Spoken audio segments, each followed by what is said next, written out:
Vi aspettavate il solito video in cui inizio a intagliare senza dirvi niente? E questa volta ho cambiato, ho deciso di renderlo un attimino più personale perché l'argomento meritava. Avete mai sentito parlare del comfort bird? L'uccellino del conforto? È un progetto davvero molto bello, molto personale, molto sentito e andatevi a leggere l'articolo che ne parla approfonditamente e in questo video vediamo come l'ho fatto e qualche tip, qualche cosa che mi viene in mente da dirvi durante il post produzione.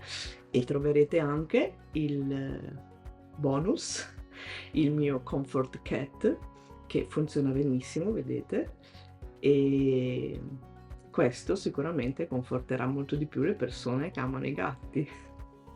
Andiamo a vedere. Direttamente dal mio garage inizio a disegnare l'uccellino, prima dalla visione dall'alto e poi quella frontale, per affrontare il primo taglio alla sega. Questa è la situazione immediatamente dopo il primo taglio. Basta ricomporre il blocchetto saldamente e tenuto insieme con del nastro carta per procedere poi al secondo taglio, che è la visione dall'alto. E se non volete disegnare direttamente sul blocchetto, nel blog trovate la sezione modelli dove ho disegnato anche i modelli di questo progetto e del progetto del Comfort Cat.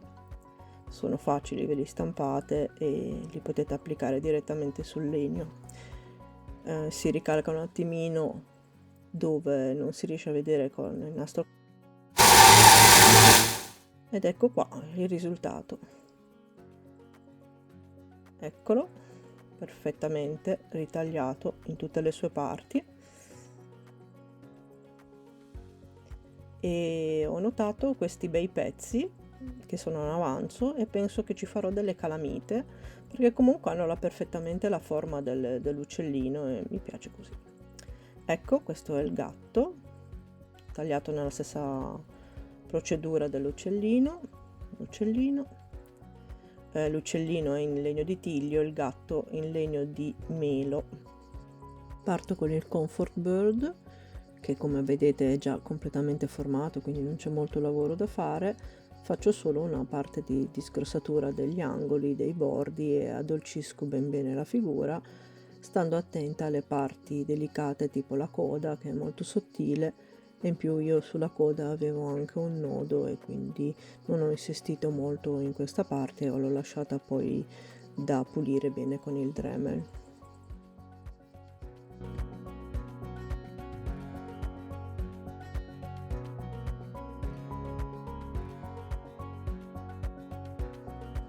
Come vi ho detto, l'uccellino è fatto in legno di tiglio, che è perfetto se si vuole portare avanti questo progetto intagliando a coltello. Si sa, la scelta dei legni a coltello non è vastissima e quindi va benissimo in questo caso, ma essendo un progetto che si può portare avanti benissimo con mezzi meccanici come il Dremel, non so se consigliarlo. Forse un legno duro avrebbe una migliore consistenza anche nel caso che si premesse l'uccellino con le unghie, non verrebbero lasciate fossette che poi lo renderebbero non liscio e perfetto come al principio.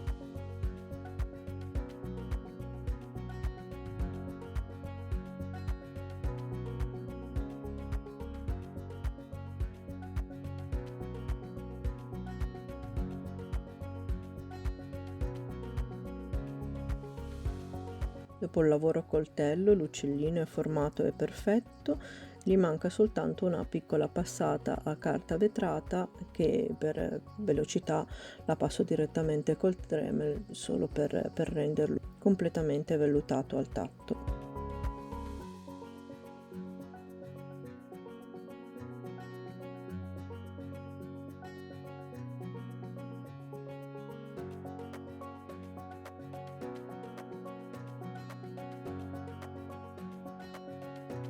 Ok, ora partiamo con il progetto del Comfort Cat. Faccio saltare un attimo con il coltello la parte in mezzo alle orecchie che non avevo tagliato bene con la sega e procedo immediatamente con il Dremel con la carta vetrata e di nuovo addolcisco la figura, niente di particolare. Mi raccomando, proteggetevi con una mascherina perché si produce una quantità di polvere di legno assurda. Questo è un legno di melo che non è tossico, ma comunque respirare tutta questa polvere di legno non fa mai bene, quindi meglio proteggersi un attimo. Guardate cosa ho sulle mani, quindi se ne produce parecchia. E ho scelto il melo perché contavo sul fatto che ha delle fibre molto resistenti e quindi non rimane completamente vellutato come il tiglio, rimane come se avesse effettivamente del pelo e quindi è una sensazione tattile molto diversa, molto bella, e mi piaceva l'idea anche che fosse un legno profumato. Il tiglio si sa è buono per l'intaglio ma non è grandemente profumato, invece questo ho grande soddisfazione. Eccoli qua finiti i nostri bellissimi Comfort Bird e Comfort Cat, pronti a dare conforto a tutti quelli che ne hanno bisogno. Quindi fateli, regalatevi, divertitevi e noi ci vediamo al prossimo video. Ciao!